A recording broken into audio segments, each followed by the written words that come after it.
নমস্কার সকলকে, নতুন একটা ভিডিওতে ওয়েলকাম সকলকে। সবাই কেমন আছেন? আশা করি সবাই ভালো আছেন। তো আজকে বানাচ্ছি হচ্ছে কুমড়ো ফুলের বড়া। তো বন্ধুরা দেখো কীভাবে বানাই। এই যে বেসন, চালের গুঁড়ি, বেসন ঢেলে নিয়েছি, এবার চালের গুঁড়ি নিয়ে নিচ্ছি বন্ধুরা দেখো। তো লবণ, পরিমাণ মতো লবণ দিয়ে দিলাম বন্ধুরা, পরিমাণ মতো হলুদ দিয়ে দিলাম। এবার হচ্ছে এটা হচ্ছে কালো জিরে দিয়ে দিলাম বন্ধুরা, ঠিক আছে। এবার আমি কি দেবো দেখো বন্ধুরা, এবার হচ্ছে আমি লঙ্কার গুঁড়ি দেবো। এটা হচ্ছে লঙ্কার গুঁড়ি বন্ধুরা।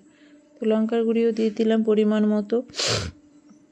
এবার হচ্ছে এটা হচ্ছে জিরের গুঁড়ো, পরিমাণ মতো একটু জিরের গুঁড়ো দিয়ে দিলাম। ধনে আর জিরের গুঁড়ো মিক্সড করা, গোলমরিচ এগুলো দিয়ে দিলাম বন্ধুরা, ঠিক আছে।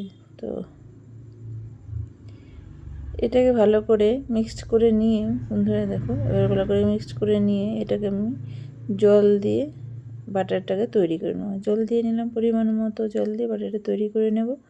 তো দেখতে থাকো বন্ধুরা, বাটারটা তৈরি করলে কীরকম পরিস্থিতি হয়। তো দেখো বন্ধুরা,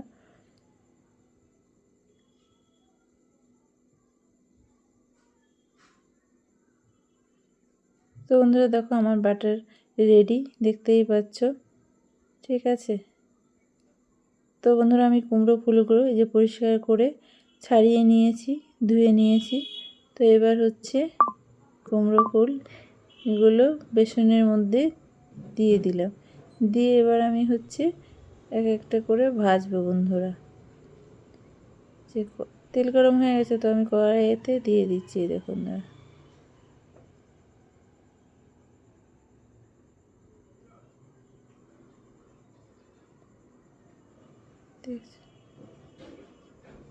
এপিট এপিট করে ভেজে নিলাম ভালো করে বন্ধুরা। খেতে খুবই টেস্টি হয় বন্ধুরা, তোমরা একবার এভাবে তৈরি করে খেয়ে দেখো, ভীষণই সুস্বাদু বন্ধুরা, ঠিক আছে। তো বন্ধুরা যদি ভিডিওটি ভালো লেগে থাকে লাইক কমেন্ট শেয়ার করো বন্ধুরা। ওকে, সবাই ভালো থেকো।